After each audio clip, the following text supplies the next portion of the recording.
Hello friends, welcome to ಜುಡಿಯಾ law learning ಅಡ್ಡಾ. So ಇವಾಗಿನ ಅಪ್ಡೇಟ್ ಏನಂದರೆ ಲಾಯರ್ ಮತ್ತು ಅಡ್ವೊಕೇಟ್ ಮತ್ತು ದ ಡಿಫ್ರೆನ್ಸ್. ಓಕೆ, ಸೊ ಯಾರು ಲಾಯರ್ ಯಾರು ಅಡ್ವೊಕೇಟ್ ಅಂತ ಹೇಳಿ ನೋಡೋಣ. ತುಂಬ ಕನ್ಫ್ಯೂಷನ್ ಇರುತ್ತೆ. ಲಾಯರ್ ಅಂತ ನಾವು ಎಲ್ಲರಿಗೂ ಕರಿತೀವಿ, ಅಡ್ವೊಕೇಟ್ ಅಂತ ಎಲ್ಲರೂ ಕರಿತೀವಿ.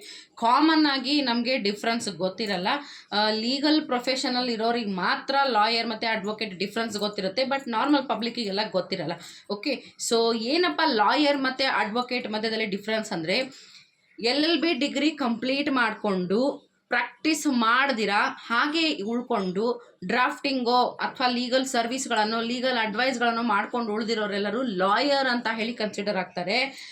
LLB ಡಿಗ್ರಿ ಕಂಪ್ಲೀಟ್ ಮಾಡಿಕೊಂಡು ಬಾರ್ ಕೌನ್ಸಿಲ್ ಅವರ ಮಾಡಿದಂತಹ AIB ಎಕ್ಸಾಮನ್ನು ಪಾಸ್ ಮಾಡಿಕೊಂಡು ಓಪನ್ ಕೋರ್ಟಲ್ಲಿ ತಮ್ಮ ಕ್ಲೈಂಟ್ಗಳನ್ನು ಯಾರು ರಿಪ್ರೆಸೆಂಟ್ ಮಾಡ್ತಾರೋ ಅವರು ಅಡ್ವೊಕೇಟ್.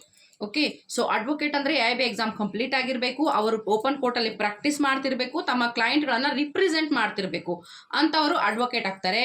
ಬಟ್ ಯಾರು ಪ್ರಾಕ್ಟೀಸ್ ಮಾಡ್ತಾ ಇಲ್ಲ, ಓನ್ಲಿ LLB ಕಂಪ್ಲೀಟ್ ಮಾಡಿಬಿಟ್ಟು ಡ್ರಾಫ್ಟಿಂಗೋ ಅಥವಾ ಲೀಗಲ್ ಅಡ್ವೈಸೋ ಮತ್ತೊಂದೇನೋ ಮಾಡ್ತಾ ಇದ್ದಾರೆ, ಅವರು ಲಾಯರ್ಸ್ ಆಗ್ತಾರೆ. ಫಾರ್ ಎಕ್ಸಾಂಪಲ್, ನೀವು ಕಂಪನಿಗಳಲ್ಲಿ ಇರ್ತಾರೆ ನೋಡ್ತಿರಬಹುದು, ಅವ್ರು ಪ್ರಾಕ್ಟೀಸ್ ಮಾಡಲ್ಲ, ಲೀಗಲ್ LLB ಡಿಗ್ರಿ ಮುಗಿಸ್ಕೊಂಡು ಬೇರೆ ಕಂಪನಿಗಳಲ್ಲಿ ಜಾಬ್ ಎಲ್ಲ ಮಾಡ್ತಾ ಇರ್ತಾರೆ, ಅವರೆಲ್ಲರೂ ಲಾಯರ್ ಅನ್ಸ್ಕೊತಾರೆ. ಓಕೆ, ಸೊ ಅವ್ರಿಗೆ ಅಡ್ವೊಕೇಟ್ ಅಂತ ಕನ್ಸಿಡರ್ ಆಗಲ್ಲ, ಯಾಕಂದರೆ ಅವರು ಓಪನ್ ಕೋರ್ಟಲ್ಲಿ ಪ್ರಾಕ್ಟೀಸ್ ಮಾಡ್ತಿರಲ್ಲ, ತಮ್ಮ ಕ್ಲೈಂಟ್ಸನ್ನು ರಿಪ್ರೆಸೆಂಟ್ ಮಾಡಲ್ಲ. ಓಕೆ, ಸೊ ಓಪನ್ ಕೋರ್ಟಲ್ಲಿ ತಮ್ಮ ಕ್ಲೈಂಟನ್ನು ಯಾರು ರಿಪ್ರೆಸೆಂಟ್ ಮಾಡ್ತಾರೆ ಅವರು ಮಾತ್ರ ಅಡ್ವೊಕೇಟ್ಸ್. ಸೊ ಇದಕ್ಕೆ ನಾವು ಏನು ಹೇಳ್ತೀವಿ ಅಂದರೆ, ಆಲ್ ಅಡ್ವೊಕೇಟ್ಸ್ ಆರ್ ಲಾಯರ್ಸ್. ಅವ್ರು ಲಾಯರ್ಸ್ ಆಗಿಬಿಟ್ಟೆ ಅಡ್ವೊಕೇಟ್ ಆಗಿರ್ತಾರೆ, ಬಟ್ ಎಲ್ಲ ಲಾಯರ್ಸು ಅಡ್ವೊಕೇಟ್ ಆಗಲ್ಲ.